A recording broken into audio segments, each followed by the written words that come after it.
ঝিনাইদহের দেবদারু অ্যাভিনিউ ঝিনাইদহ জেলা মানুষের কাছে সুপরিচিত একটি জায়গা।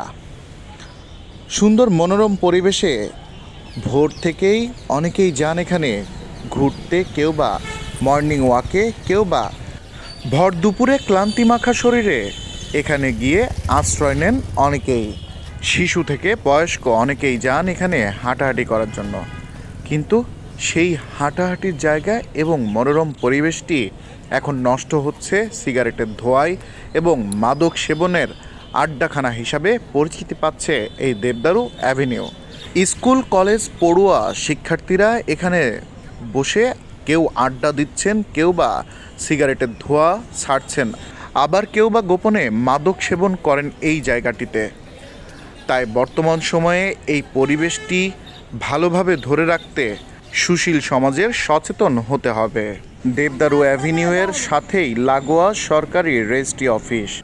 অনেক দূর দূরান্ত থেকে মানুষ ছুটে আসেন তাদের জমি রেজিস্ট্রি করার জন্য। অনেক সময় লাগার কারণে তারাও বিশ্রাম নেওয়ার চেষ্টা করেন এই দেবদারু অ্যাভিনিউতে। কিন্তু এখন বর্তমানে তার চিত্র ভিন্ন। এখানে শুধুমাত্র স্কুল কলেজ পড়ুয়া শিক্ষার্থীদের যাতায়াতই বেশি হচ্ছে, যার ফলে শিশু থেকে বয়স্ক কোনো ধরনের মানুষই সেখানে স্বতঃস্ফূর্তভাবে যাতায়াত করতে পারছেন না। শিক্ষার্থীদের আড্ডা বেশ জমে উঠেছে এখানে।